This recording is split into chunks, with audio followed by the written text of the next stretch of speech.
Если вы разговариваете на русском языке, хотите изучить казахский, но боитесь, что у вас это не получится, то мои видео как раз-таки для вас. В каждом моем видео я демонстрирую легкий, эффективный способ быстро запоминать казахские слова. Тем самым вы можете очень быстро наработать лексикон казахский и постепенно начать понимать и разговаривать на казахском. Сегодня мы будем запоминать такой глагол, как көру. Көру – это неопределенная форма глагола. На русском это видеть или испытывать. Видеть или испытывать. И мы будем рассматривать в отношении первого лица. Мен – это я. Көремін – вижу или буду видеть, или посмотрю. Мен көрмеймін – не буду видеть, не буду смотреть. Или не буду испытывать. Значит, сейчас давайте разберемся вот с первой частью. Я подобрала вот такую картиночку. Ну, ребенок 100% что-то видит, да? Вот көру. Көру – это смотреть, вернее, не смотреть. Смотреть – это другой глагол на казахском.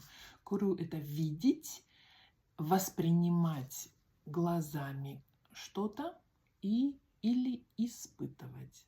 В русском языке есть такой вот в отношении вот испытывать, да, есть такой аналог, ну, типа как посмотрим. Посмотрим, как что-то будет себя вести в деле, в работе, там, в жизни и так далее. Посмотрим. Точно так же можно сказать көру, көремін. Көремін, значит, посмотрю, такой прямой смысл, да, то есть буду видеть, буду смотреть, буду видеть, да, и такой переносный немножко смысл, то есть посмотрю, как это все произойдет, как я испытаю, да, и какие результаты будут. Ну вот что-то в этом роде, в этом смысле. Ну и как обычно мы начинаем составлять предложение с первой частью этого глагола мен көремін, то есть я буду видеть или я посмотрю. Мен көремін. Я вот на днях купила специально микрофон, потому что были жалобы на то, что плохой звук. И подумала, мен көремін, я испытаю его. Но в результате вышло, что звук, мне кажется, даже ухудшился. Поэтому сегодня я записываю без микрофона. Буду просто стараться громче говорить.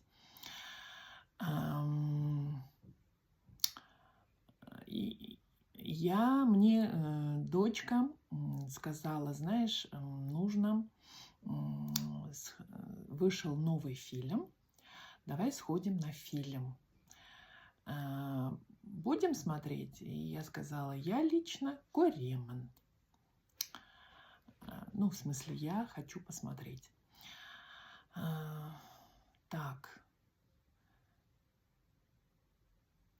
Если я пошла к окулисту, и он спросил, видите ли вы третий ряд букв? Я сказала, мен көремін.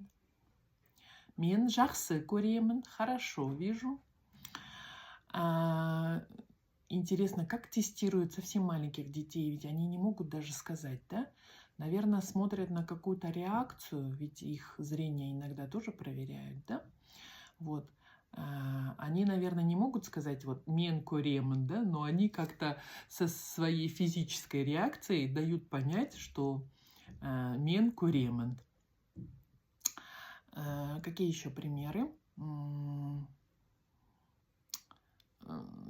Вот налоговые правила сейчас изменились в некотором плане, да? И вот.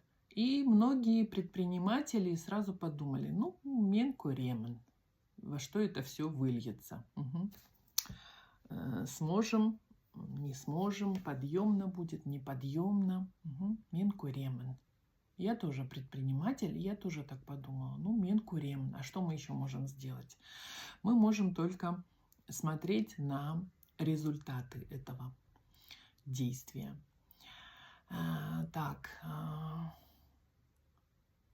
Я помещаю видео на YouTube-канале, и потом мен результат куремен. Вот. На ТикТоке мен результат очень быстро куремен. То есть ТикТок очень быстро подсчитывает статистики. Ютубу нужно больше времени, чтобы подсчитать статистики. Вот. Но все равно мен статистика на куремен. Для того, чтобы сделать какой-то вывод о чем-либо, мен сначала куремен всю информацию на эту тему, вот, а потом только делаю какие-то выводы. Вот. Ну, я думаю, что с первым словом мы разобрались, утвердительным. Теперь перейдем ко второй части, отрицательной части. Мен көрмеймін, то есть я не вижу, я не буду видеть, я не буду видеть, я не вижу. Мен көрмеймін, да, я не вижу. Ну вот, мен көрмеймін. Вот в отношении испытывать, мне кажется, это не совсем приемлемо. Так, мен көрмеймін. Нет. Ну, я лично думаю, что так невозможно, так не применяют. Ну, давайте будем смотреть и использовать, вернее, составлять предложение вот в смысле не видеть. Я без очков на работе көрмеймін, потому что у меня дальнозоркость, а у меня работа связана с такими очень такими тонкими деталями, и мне нужно прямо очки. И без очков мен көрмеймін. У некоторых людей такое сильное нарушение зрения, что они без очков совсем көрмейді. Ну, ой, сейчас давайте в первом лице. Я представила, если бы у меня было там минус 8, да, к примеру, то точно мен көрмеймін. У меня однажды, у меня оба, и старший брат, и старшая сестра, у них близорукость, причем, ну, прям с молодости. Вот, и однажды сестра проходила мимо кого-то и вообще не заметила его. И потом он с обидой говорил: ты, говорит, прошла мимо. А она говорит: да вообще мен көрмеймін, то есть я не вижу же, я не вижу вблизи. Вблизи или вдали? В общем, ладно, я точно не могу сейчас вам сказать, вблизи или вдали. Наверное, вдали, да? Ну ладно. Потому что дальнозоркость вдали хорошо смотрит, близорукость вдали не может смотреть, точно. Вот. Так. Я учусь сейчас на курсе нейросети. И там иногда нужно найти какую-то кнопочку, а я вообще көрмеймін. И иногда вот какая-то тупость включается, что ты не видишь вообще какие-то очевидные вещи, ты просто не видишь, и все. Потом такой начинаешь спрашивать, они говорят: ну вот посмотрите, в таком-то углу, там в левом углу или в правом углу, да, или вот там-то, и ты я увидел наконец. Вот, так что иногда мен көрмеймін какие-то очевидные вещи. Но я думаю, что это, наверное, с каждым случается. И не только со взрослыми людьми, но и с молодыми тоже. Вот. Поэтому нужно, наверное, тренировать свою способность наблюдать для того, чтобы потом не говорить мен көрмеймін. Вот.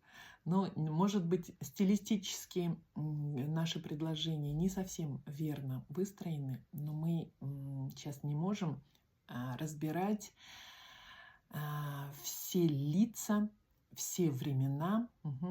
Вот. Есть еще